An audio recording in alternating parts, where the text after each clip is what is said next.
Hermanos, el Señor les bendiga. Es un gusto saludarlos una vez más. Hay una lectura que podemos encontrar en el libro de Hechos, capítulo 9, versículo 15 en adelante. Y el contexto de la historia es algo muy interesante y de muchos conocidos ya. Y es la conversión de Pablo. Cuando Pablo perseguía a los cristianos, a poco tiempo después tiene un encuentro con nuestro Señor Jesucristo. Lo interesante es el llamamiento que él tiene. El Señor se le aparece, le llama y en ese proceso él se queda ciego por un periodo de tiempo. Luego el Señor envía a uno de sus discípulos, de sus seguidores, de un siervo y le dice, ve y en esta casa está Pablo. Y Ananías viene y le dice, Señor, pero él es el que persigue a los cristianos. Él es el que busca ocasión para apedrearlos y hacerles mal. Y nuestro Señor le contesta de una manera muy increíble y le dice en el 15, el Señor le dijo, ve, porque instrumento escogido me es este, para llevar mi nombre en presencia de los gentiles y de reyes y de los hijos de Israel. Lo interesante es el llamamiento que tiene Pablo. La gente aún lo cuestionaba por su forma de ser. El testimonio de Pablo no fue borrado de un día para otro. Pablo continuaba siendo aquel que perseguía, que pedía cartas para ir a atacar a los cristianos. Y ese testimonio no se le borró de una manera instantánea. Entonces Ananías cuando se entera le da un poco de temor. Y el Señor le dice, él va a ser mi instrumento. Muchos de nosotros tenemos un llamado de parte de nuestro Señor Jesucristo, porque dice la palabra que muchos son llamados. Y luego habla de los escogidos. Muchos de nosotros tenemos un llamado en el cristianismo. Sabemos que Dios nos ha llevado a sus pasos por medio de una tragedia, quizás después de una enfermedad, después de un encuentro cercano con la muerte, quizás, o con la despedida de alguien que perdió la vida. De cualquier forma que Dios nos haya traído a sus caminos, hay un llamamiento para cada uno de nosotros. Pablo tenía un llamamiento y luego fue escogido. Pero lo que Dios va a hacer de cada uno de nosotros, eh, Dios ya tiene un plan perfecto. Depende muchas veces de la actitud con que nosotros vayamos. Sé que es difícil a veces creer que un inconverso o alguien sumergido en sus delitos y pecados venga al cristianismo. Sin embargo, al ver hacia atrás, muchos de nosotros probablemente hay un testimonio de esa forma. Entonces, cuando hay un llamamiento es porque Dios ya tiene un porqué. Pareciera como que en un trabajo usted le ofrece un puesto y el puesto que le ofrece ya tiene el que va a hacer. Entonces cuando Dios llama a sus hijos, cuando Dios hace que nosotros vengamos al Evangelio por medio de su misericordia y de su pleno conocimiento, es porque hay un espacio para usted. No debemos de vernos como alguien que no encaja, como alguien ajeno, o como que eso no es para mí porque me equivoqué. Todas las veces que nos equivocamos, Dios tiene misericordia para levantarnos y para limpiarnos y perdonar nuestros pecados. Entonces, cuando llaman a Pablo es porque había un puesto especial para él y le dice, este me va a ser un gran instrumento hacia los gentiles, los reyes y los hijos de Israel. Cuando usted vino al Evangelio, Dios tenía un plan perfecto para su vida. Dios tenía un llamamiento especial y debemos de confiar y creer únicamente en Él. Debemos de entender que el llamamiento que Dios ha hecho a mi hermano o a mi hermana es distinto del que Dios nos ha hecho a cada uno de nosotros. Ahora no debemos de extrañarnos de repente vernos en diferentes aspectos o diferentes dones que Dios nos ha dado. Ahora, cuando Dios lo llamó a usted, es porque usted tiene una parte, un papel fundamental en la familia de Dios. Y no debemos de apartarnos o de vernos ajeno a la familia. Somos parte de la familia de Cristo y debemos de observarnos como tal, de saber que nuestro rol, nuestro papel es importante en la presencia de Cristo. Luego dice en el 16, porque yo le mostraré cuánto le es necesario padecer por mi nombre. Y aquí viene una condicional. Es decir, en el nombre de Dios, Pablo iba a padecer pruebas o dificultades. Y quizás esto no nos agrada mucho. De repente, la parte de las pruebas la queremos obviar dentro de la enseñanza, la parte del aprendizaje en carne propia, la quisiéramos evitar.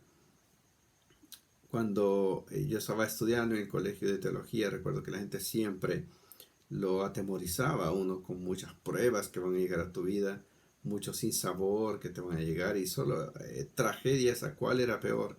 Parecía una telenovela que le pintaban una película y era una lista de probabilidades trágicas que le debían pasar como estudiante del colegio de teología.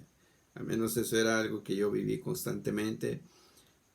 Solo hubo una persona que me enseñó y me dijo, Dios es un Dios de misericordia, es un Dios de amor. Clama por misericordia a Él y como hijo de Dios tú puedes aprender y también Dios puede hacer que tú no sufras de la manera en que muchos otros han sufrido. Es casi como en el matrimonio, porque la gente que quizás fue mal en el matrimonio viene y da un consejo de una manera eh, como él lo ha experimentado y no, eso es malo, te va a pasar esto, te sucederá que esto, y cuentan cosas malas. Pero aquel que sabe llevar su matrimonio, aquel que se conectó, aquel que luchó, que trabajó y se esforzó y supo que no era fácil, habla cosas positivas y no es una bendición de Dios, ya verás que será bonito, etcétera. Entonces cada quien cuenta la historia en la manera en que la ha vivido.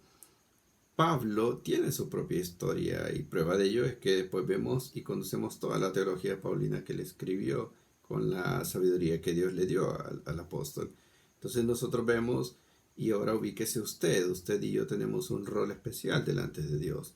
Tenemos un llamamiento y también habrá diversas pruebas que va a ser necesario que llevemos al estar en el Evangelio. No debemos de vernos ajenos o exentos, tampoco considerarnos o alejarnos de todo eso. Al contrario, Pedro enfoca muy bien la parte de las pruebas y dice que son periodos cortos de tiempo. Y la Biblia habla mucho de las pruebas. ¿Por qué? Porque es la única forma en que seremos pulidos muchos de nosotros. ¿De qué manera crecerá nuestra fe? Por medio de las pruebas. Dice que no nos preocupemos cuando estemos en diferentes pruebas o circunstancias, porque fiel es Dios que nos llevará de cada una de ellas, que en otro tiempo los profetas también ya padecieron, al igual que muchos de nosotros. Cuando recibe el llamamiento Pablo, Jesús mismo le dice, yo le mostraré cuánto le es necesario padecer por causa de mi nombre. Y no se trata de decir, como fue malo, este le va a ir peor en el cristianismo de ninguna manera. Porque la Biblia es clara y dice que cuando venimos al Evangelio somos nuevas criaturas. Cuando venimos al Evangelio nos despojamos del viejo hombre que está viciado conforme a los deseos de la carne y nos revestimos del nuevo hombre conforme a la justicia. Entonces, no se trata de ver como fui muy malo, recibiré o me irá muy mal en las pruebas. No, se trata de ver con qué corazón venimos delante de Dios, qué actitud traemos delante de Dios. Y usted lo puede ver si tiene más de un hijo. Hay quienes obedecen a la primera y quienes obedecen después de dos llamamientos, más una corrección, más una disciplina, más un castigo. ¿En qué categoría nos ubicamos nosotros? A Pablo tenía su espacio el Señor y le dijo, él va a padecer por causa de mi nombre. Así usted y yo también tenemos un espacio delante de Dios.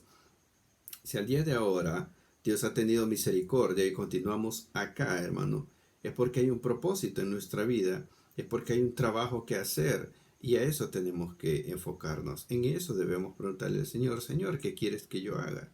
Y usted puede ver cómo el Señor se le apareció a Pablo, lo dejó ciego, lo llevó a una casa y también llevó a alguien que lo sanara y le enseñara para que pudiera él continuar el trabajo evangelístico que venía más adelante. De esa forma tenemos que aprender también nosotros. Y no hay nada más satisfactorio que hacer la voluntad de Dios. Cuando usted le pregunta al Señor, ¿qué quieres de mí? ¿Qué quieres que yo haga? Y Dios le contesta, hay una satisfacción tan grande en saber que usted está haciendo la voluntad perfecta de Dios. Y a eso debemos apuntarle cada uno de nosotros. No tenga miedo, pregúntale al Señor. No tenga miedo. Si usted de repente dice, yo aquí no me veo, yo no me encajo, yo siento que el Evangelio no fue para mí, Siento que todo este periodo que estamos cerrando de crisis, de cosas negativas en nuestro país o a nivel mundial, siento que solo me sirvieron para alejarme o quizás para acercarme. Depende de cada uno de nosotros. Pero si usted tiene un llamamiento de parte de Dios, no dude que usted pertenece a la familia de Dios. Y usted tiene un trabajo muy grande que hacer en el Evangelio de Dios. Porque Dios dice que somos instrumentos hacia Él y debemos de trabajar para el Señor. Dios, queremos agradecerte por este día. Te damos gracias por las familias, te damos gracias por el alimento en nuestras mesas. Oramos, Señor, por los enfermos, por aquellos que están con dificultades, por aquellos, Señor, que están luchando entre la vida y la muerte. Oramos por aquellos padres angustiados, Señor, con sus finanzas, aquellas personas preocupadas, Dios, por todo lo que les rodea, por las diferentes pruebas, por cómo saldrán adelante. Señor, ayúdanos a comprender que tenemos un llamamiento de tu Padre, somos tus hijos, y como nuestro Padre Celestial nos acompañarás en las diversas pruebas. Te amamos y en tu nombre hemos orado. Amén y amén. Que el Señor les bendiga y ha sido un gusto poder saludarlos.